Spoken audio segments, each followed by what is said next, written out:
산등성이를 따라 걷고 있을 때 그 아이가 문득 돌아보며 지은 미소가 이상하게 낯설게 느껴졌습니다. 해가 정수리 위에 가까워질 무렵이었고 가을바람은 살깔에 닿기엔 조금 서늘했습니다. 우리는 부부 동반 등산을 한 건 처음이었어요.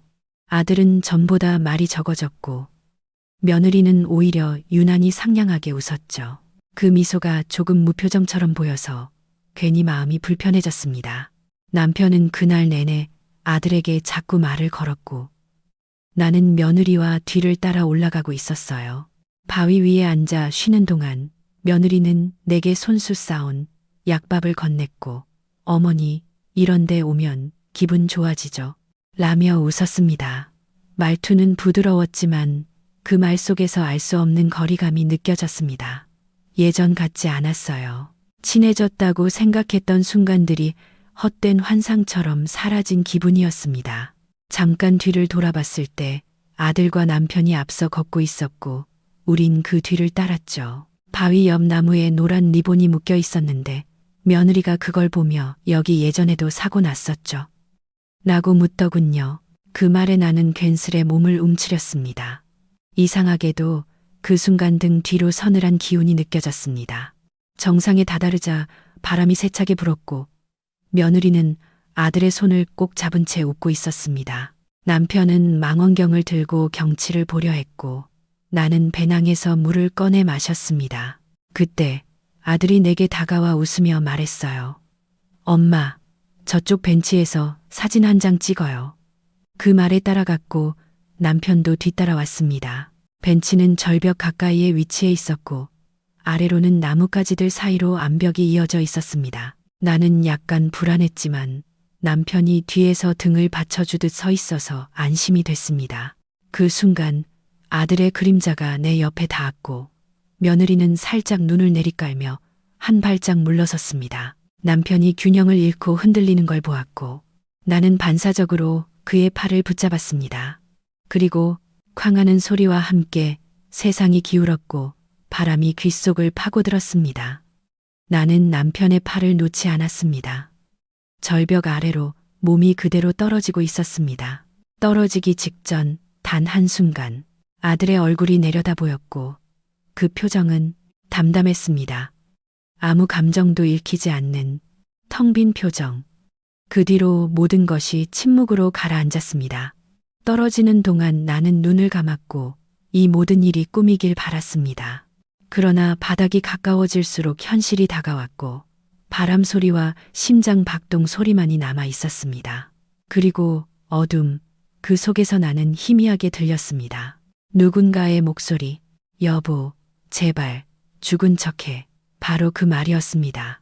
남편의 목소리, 내 이름을 부르지 않았지만 나는 알 수 있었습니다. 숨을 멈춘 채 나는 들리지 않는 척, 보이지 않는 척 해야 했습니다. 그날부터 진짜 이야기는 시작되었던 겁니다. 눈을 떴을 땐 밤이었습니다. 숲속은 서늘했고 잎들이 바람에 스치는 소리가 아주 작게 들렸습니다. 내 옆에는 남편이 피투성이 얼굴로 주저앉아 있었고 손엔 나뭇가지로 만든 임시 부목과 붕대 같은 천조각이 들려 있었습니다. 나를 보자마자 그는 안도의 한숨을 내쉬었고 손끝으로 내 뺨을 천천히 닦았습니다. 살았구나. 그 목소리는 울음인지 안도인지 모를 떨림이 섞여 있었습니다. 나는 잠시 말이 나오지 않았습니다. 가슴이 너무 아팠고 머리가 멍했습니다. 팔에는 깊은 찰과상이 있었고 다리는 제대로 움직이지 않았습니다. 나는 조용히 입을 열었습니다. 여기 어디야? 남편은 고개를 돌려 주변을 가리켰습니다. 산 중턱 어딘가에 오래된 오두막이었습니다. 벽은 나무 판자로 되어 있었고 창문은 깨져 있었으며 바닥에는 낙엽과 흙먼지가 얇게 깔려 있었습니다. 산 아래까지 끌고 내려올 순 없었어. 일단 여기에 숨기로 했어. 연락 못해. 그 말에 나는 숨을 들이켰습니다. 왜 숨는 거야? 남편은 대답하지 않았습니다. 대신 그의 눈빛은 내가 말하지 않아도 알 수 있게 말하고 있었습니다. 그 애들이 우리를. 말끝을 흐린 건 나였지만 남편은 조용히 고개를 끄덕였습니다. 나는 확신은 못했어. 그런데 네가 떨어지던 그 순간 아들의 눈을 봤어. 그 눈빛을 다시는 잊을 수가 없어. 나는 입술을 깨물었습니다. 아프고 혼란스럽고 믿을 수 없었지만 동시에 뼛속에서 뭔가가 서서히 무너져 내리고 있었습니다. 우리가 키운 아이가 우리를 밀었다고, 그럴 리가 없다고 생각하고 싶었습니다. 하지만 뇌리에 선명히 남은 그 눈빛은 모든 것을 부정하고 있었습니다. 남편은 손에 들고 있던 휴대전화를 꺼내 보여줬습니다. 화면은 깨져 있었고 신호도 잡히지 않았습니다. 배터리는 간신히 남아 있었지만 통화 기록은 전부 삭제되어 있었습니다. 내 폰에 아들과 마지막 통화한 기록이 있었어. 오늘 엄마 좋아하시는 등산 가요라고 말했지. 그런데 지금은 없어. 기록이 아예.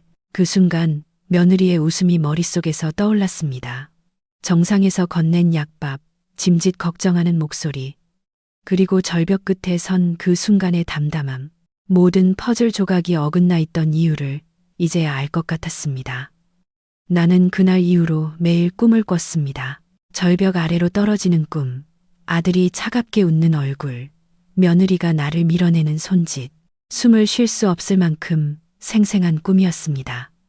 하지만 무엇보다 무서웠던 건 깨어난 뒤에도 그 감정이 이어진다는 사실이었습니다. 불신, 배신, 그리고 내 마음 한켠에 피어난 또렷한 공포. 내 아들이 나를 죽이려 했다는 생각. 남편은 날 밤새 곁에서 지켰고 나는 움직일 수 없던 몸을 이끌며 천천히 기력을 회복하기 시작했습니다.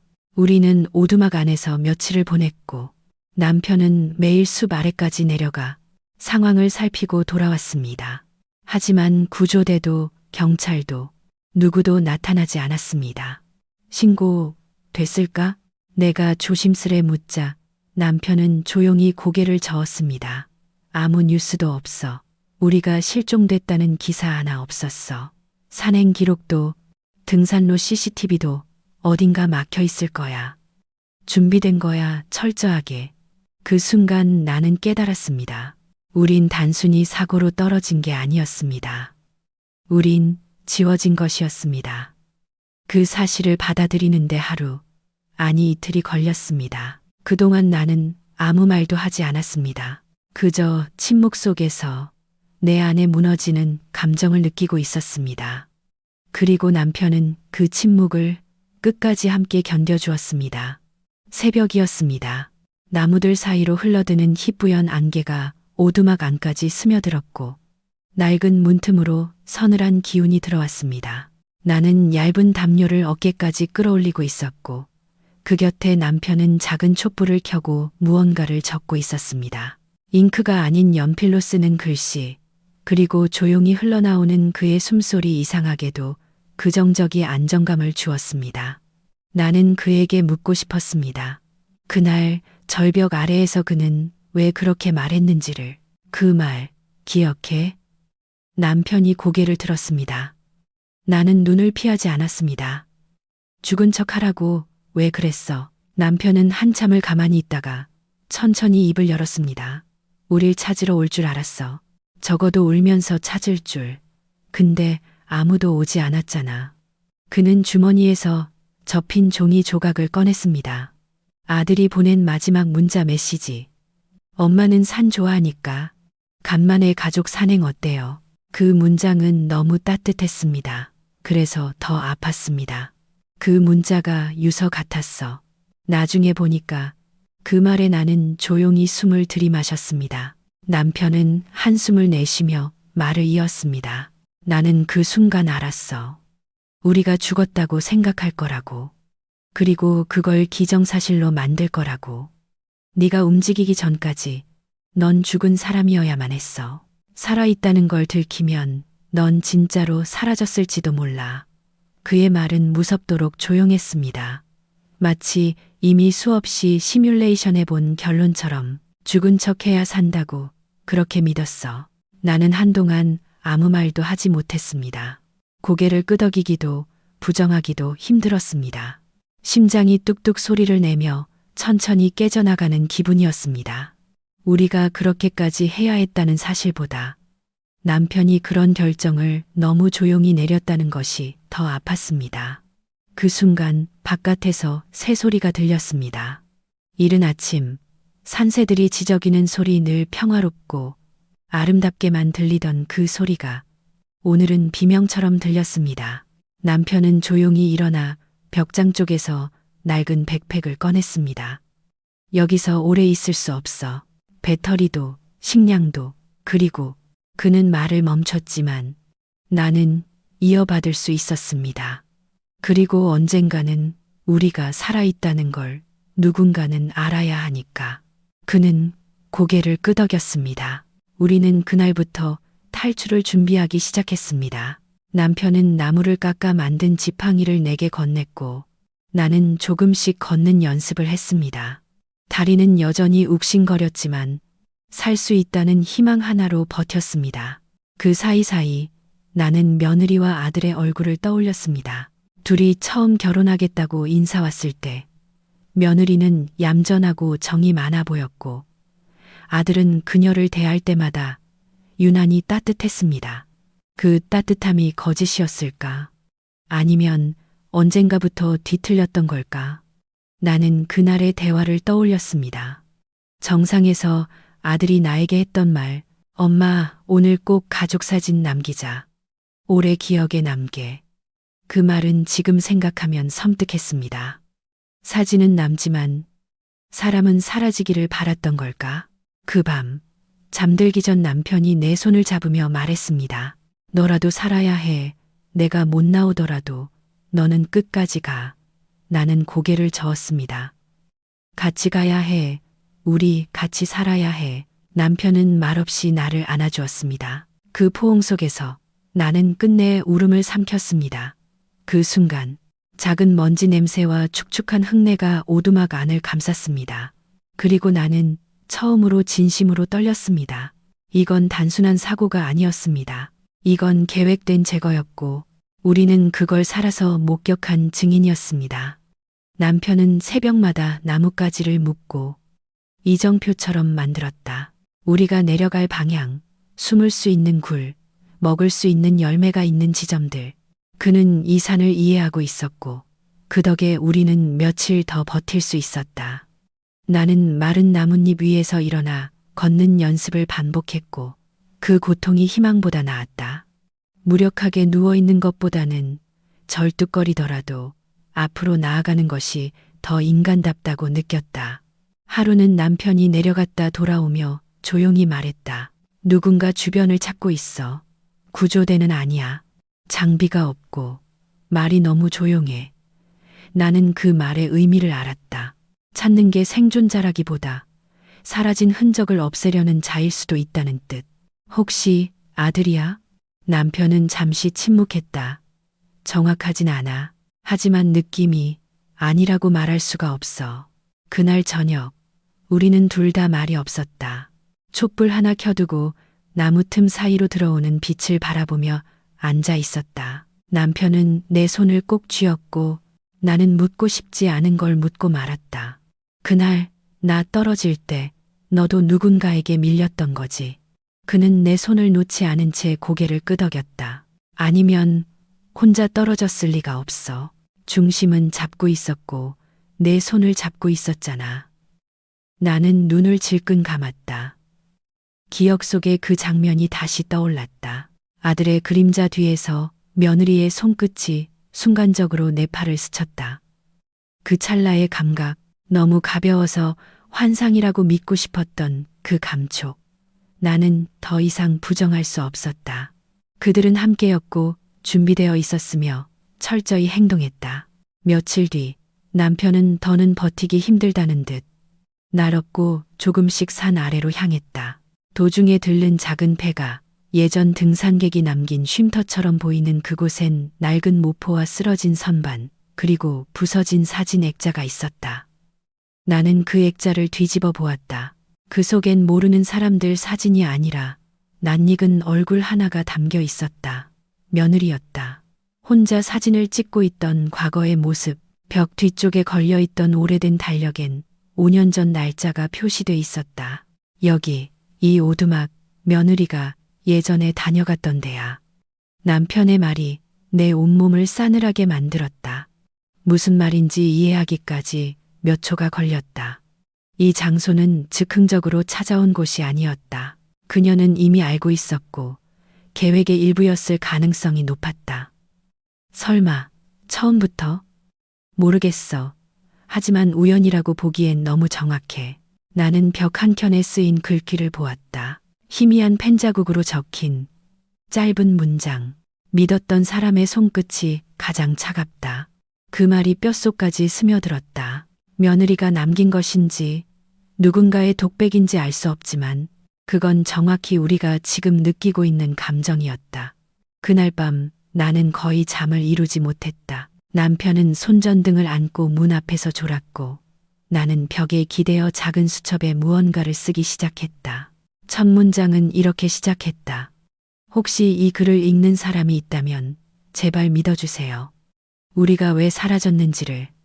그건 유서도 아니고 고발문도 아니었다.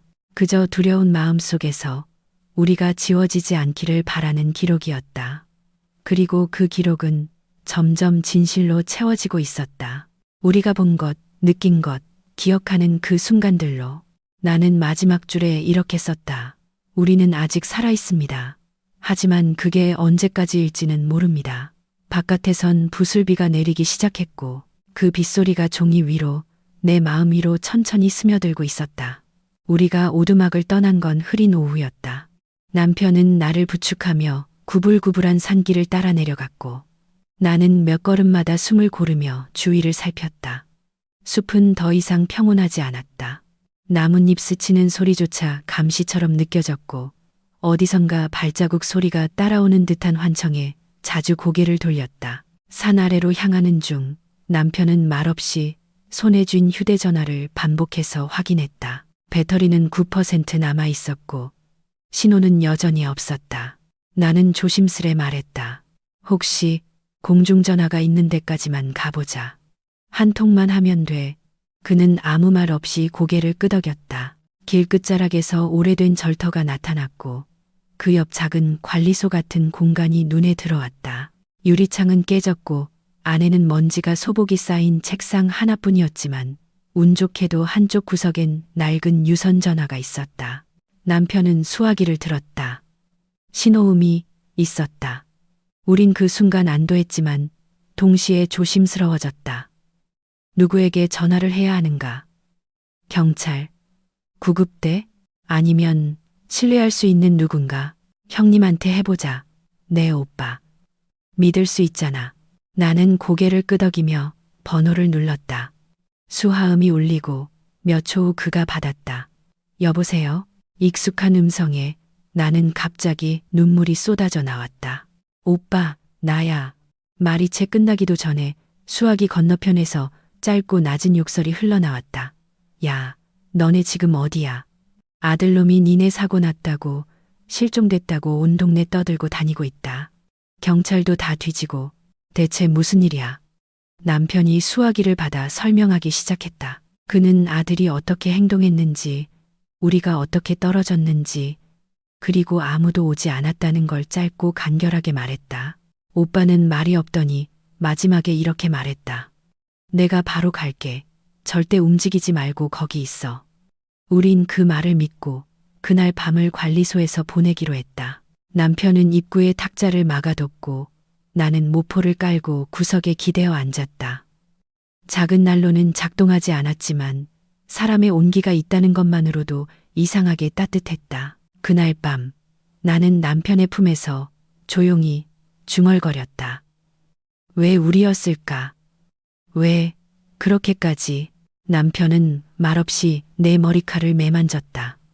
내가 유언장을 다시 쓴 날, 그날 며느리가 이상한 질문을 했었어. 혹시 어머니 이름으로 되어 있는 땅도 있냐고. 그냥 웃으면서 물었는데 그게 마음에 걸렸어. 나는 숨을 삼켰다. 그 질문은 단순한 궁금증이 아니었다. 그녀는 정확히 알고 있었고 그게 모든 시작이었을지도 모른다. 며느리는 행정직으로 일해본 경험이 있었고 아들은 결혼 후 줄곧 그녀에게 통장을 맡겼다. 우리 부부의 재산 중 일부가 여전히 내 이름으로 남아 있었다는 사실. 어쩌면 그게 마지막 걸림돌이었을지 모른다. 며칠 전 등산을 제안한 것도 며느리였다. 가을 날씨엔 산이 제일 좋대요.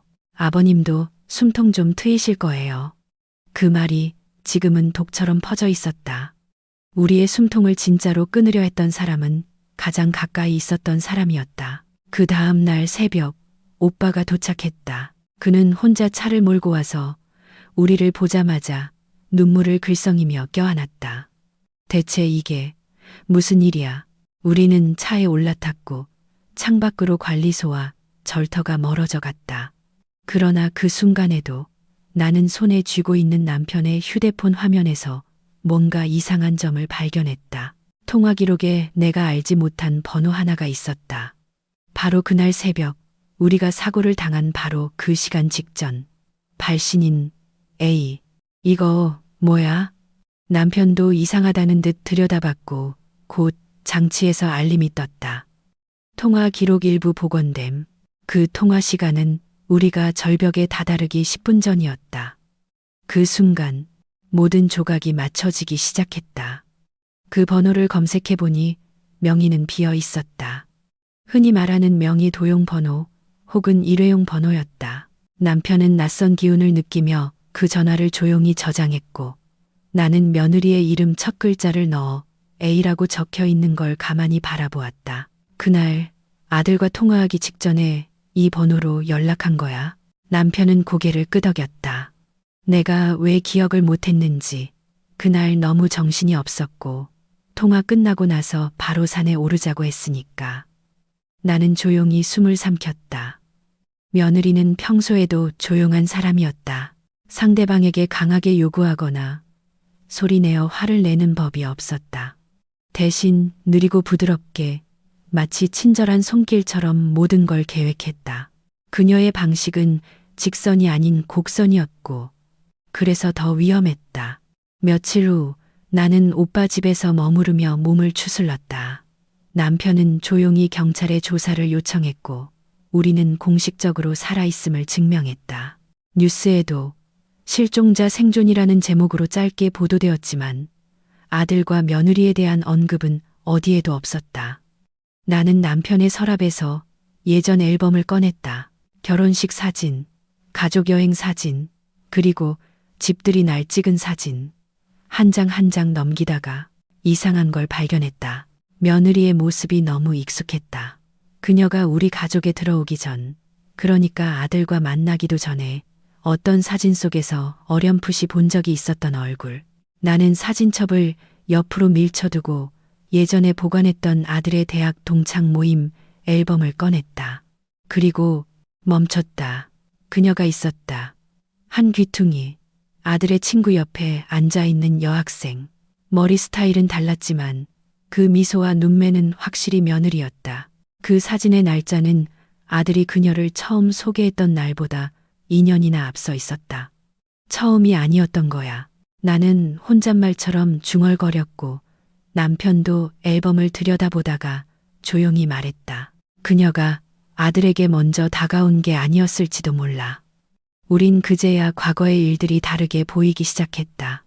며느리가 아들을 소개시켜준 그 자리, 그녀가 우리에게 유난히 공손하게 인사했던 날, 심지어 내가 무심코 흘린 재산 얘기에 유난히 귀를 기울이던 모습까지. 그리고 어느 날 아들이 우리 집 도장을 찾았다는 걸 생각해냈다. 도장 어딨냐고 했을 때 넌 기억나? 남편은 잠시 생각하다가 고개를 끄덕였다. 계약서가 필요하다며 재산 정리 좀 하자고 했지. 내가 넘기진 않았지만 그때 스캔본을 보여준 적은 있어. 그 말에 나는 앉은 자리에서 등을 곧게 폈다. 그건 확실한 단서였다. 그녀는 법적 권한이 생기기 전에 재산 내역을 정리하고 있었다. 나는 오빠에게 부탁해 며느리의 가족 정보를 다시 알아봐 달라고 했다. 며느리는 부모가 일찍 이혼했고 어머니는 혼자 생계를 꾸려가며 살아왔다고 했지만 조사 결과 그녀의 어머니는 부동산 중개소를 운영 중이었다. 그리고 그 회사는 최근 몇 년 사이 이상하게도 우리가 소유한 땅 주변의 필지를 집중 매입하고 있었다. 이건 단순한 우연이 아니야. 오빠가 조용히 말했다. 그들은 이 동네의 땅값이 오를 걸 미리 알고 있었고, 내 땅만 확보하면 전체 필지를 묶을 수 있었던 거야. 나는 말없이 고개를 끄덕였다. 그리고 그날 밤 나는 조용히 일어나 책상 앞에 앉아 유서가 아닌 진술문을 쓰기 시작했다. 내가 기억하는 것들, 그날 산에서 있었던 말, 표정, 걸음걸이, 떨어지기 직전 아들의 손끝에 남아있던 미세한 떨림까지. 모든 건 분명했고 조각은 맞아떨어지고 있었다. 그리고 마지막 문장은 이렇게 적었다. 이건 단지 배신이 아니다. 이건 천천히 조용히 설계된 장기 말살이다. 창밖에서 첫 겨울비가 내리기 시작했고 나는 그 빗소리를 들으며 조용히 펜을 내려놓았다. 이제 남은 건 마지막 한 조각을 마주하는 일이었다. 그날 밤 남편은 조용히 문을 잠그고 들어와 내 앞에 서류 봉투 하나를 내려놓았다. 낡고 다른 모서리, 테이프로 덧댄 뒷면. 그는 깊은 숨을 내쉬며 말했다. 그날 며느리가 우리한테 유산 얘기를 꺼냈던 메모야. 네가 병원에 입원했을 때, 나 혼자 있을 때 몰래 내 방 서랍에서 찾아낸 거. 나는 떨리는 손으로 봉투를 열었다. 그 안엔 짧은 메모와 녹음기 하나가 들어 있었다. 종이엔 간결한 문장이 적혀 있었다. 어머니 앞으로 남은 땅은 언제 명예 이전 가능하신가요? 남편이랑 얘기해 봤는데 아버님도 빨리 정리하시는 게 좋을 것 같다고 하세요. 이 메모는 겉보기에 공손했지만 내용을 곱씹을수록 숨겨진 의도가 느껴졌다. 남편은 말없이 녹음기를 켰고 곧 낯익은 두 사람의 목소리가 들려왔다. 지금 유산 관련해서도 정리 안 되면 시댁에서 발목 잡힐 거야. 며느리의 목소리였다. 형님 쪽은 이미 끝났잖아. 문제는 시어머니 이름이지. 그래도 이렇게까지 해야 돼? 아들이 망설이며 물었다. 잠시 정적. 그리고 그냥 그렇게 되면 자연스럽게 정리되는 거지. 그 말은 너무도 담담했고 차분했다. 그렇게 되면 아무도 뭐라고 안 해. 그냥 사고였던 거니까. 그 말을 들으며 나는 두 손을 무릎 위에 올리고 숨을 멈췄다. 이건 상상이 아니었다. 이건 명백한 거래였다. 유언장, 소유권, 명의 이전. 그 모든 단어들이 우리 목숨과 연결되어 있었다. 그걸 다 알고 있었어? 내가 묻자 남편은 고개를 떨구었다. 처음엔 아니었어. 그냥 이상하다고만 생각했어. 근데 그날 산에서 네 손을 잡았을 때 아들의 손끝이 내 허리를 스쳤어. 그건 실수가 아니었어. 나는 눈을 질끈 감았다. 그 손끝, 그 미묘한 힘. 내가 절벽으로 떨어지던 그 찰나의 중력. 그 이후로 모든 게 무너졌지만 지금 이 순간 그 조각들이 정돈되었다. 우리가 가진 마지막 퍼즐은 우리가 왜 살아남았는지 그리고 무엇을 해야 하는지에 대한 답이었다. 이제 어쩌려고 해? 내가 묻자 남편은 내 손을 잡았다. 모든 걸 남겨야 해. 우리가 겪은 일, 우리가 기억하는 감정, 그리고 그들이 얼마나 조용히 치밀하게 행동했는지. 그냥 고발이 아니라 진실로. 나는 고개를 끄덕였다. 그 순간 오래된 말 하나가 떠올랐다. 가족이 먼저 칼을 쥐고 가장 깊이 찌른다. 그리고 또 하나의 기억이 떠올랐다. 며느리가 우리 집 첫 방문해서 유독 오래 바라봤던 책장 구석. 그곳엔 유언장 관련 서류들이 들어있던 작은 금고가 있었고 비밀번호는 내가 자주 쓰는 생일 날짜였다. 그녀는 그날, 어머님은 생신이 언젠가요? 하고 묻고는 유난히 오래 웃었다. 그건 단순한 호기심이 아니었던 것이다. 나는 자리에서 일어나 책장에서 오래된 노트 하나를 꺼냈다. 그리고 그 안에 내가 써두었던 내 유언 초안을 꺼내어 새로이 적기 시작했다. 추가 조항, 본인은 생전에 일어난 가족 간의 사고에 대하여 다음과 같은 내용을 명시하고자 한다. 본인의 자필로 남기는 기록이며 모든 법적 효력은 검토될 수 있음. 그 밑에 나는 모든 날짜와 정황을 적어 내려갔다. 그리고 마지막 문장을 남겼다. 이건 복수의 글이 아닙니다. 이건 남은 사람들에게 조용한 배신이 얼마나 깊고 오래 가는지를 알리기 위한 기록입니다. 남편은 내 옆에서 그 글을 함께 보며 고개를 끄덕였다. 우리는 법 앞에서 싸울 수 있을지 모르지만 적어도 이 진실을 남길 수는 있었다. 이 조용한 전쟁에서 최소한 한 사람은 말할 준비를 하고 있었다. 창밖으로 겨울이 가까워지고 있었고 우리는 침묵 속에서 손을 맞잡은 채 마지막 기록을 남기고 있었다. 우리가 집으로 돌아온 날 아들은 아무 일도 없었다는 듯 웃으며 현관문을 열어줬다. 엄마, 아버지, 정말 다행이에요. 무슨 사고였는지는 잘 모르지만 그의 눈엔 진심 어린 놀람이 담겨 있었지만 나는 더 이상 그 표정을 믿지 않았다. 그 미소가 얼마나 쉽게 붓고 떼어지는지 알아버렸기 때문이었다. 며느리는 옆에 서 있었다. 어머님, 정말 죄송해요. 우리가 더 잘 모셨어야 했는데 그녀의 말은 정확했고 공손했으며 아무런 흠도 없었다. 하지만 나는 기억하고 있었다. 그녀가 정상에서 내 어깨를 스쳐 지나간 바로 그 손끝을. 우리는 아무 말도 하지 않았다. 그저 집 안으로 천천히 들어가 옷을 갈아입고 따뜻한 물을 마셨다. 그리고 거실 소파에 앉아 남편과 조용히 눈을 맞췄다. 그 눈빛엔 하나의 결심이 있었다. 우린 곧 이 집을 떠날 예정이었다. 아들의 손에 있는 자산 대부분은 정지 신청을 마쳤고 내 이름으로 된 땅은 법적 분쟁이 걸려 있었다. 우린 직접 움직이기보다 침묵 속에서 증거와 기록으로 대응하기로 했다. 며느리는 마지막까지 상냥하게 말했다. 혹시 불편한 점 있으시면 언제든 말씀 주세요. 저희가 더 챙길게요. 그 말에 나는 고개를 끄덕였다. 그리고 자리에서 일어나 조용히 봉투 하나를 그녀 손에 건넸다. 그 안에는 내가 적은 자필 진술서 복사본과 우리가 회복된 통화 기록, 음성 파일, 그리고 사진이 들어 있었다. 그녀는 순간 눈빛을 피했고 손끝이 아주 살짝 떨렸다.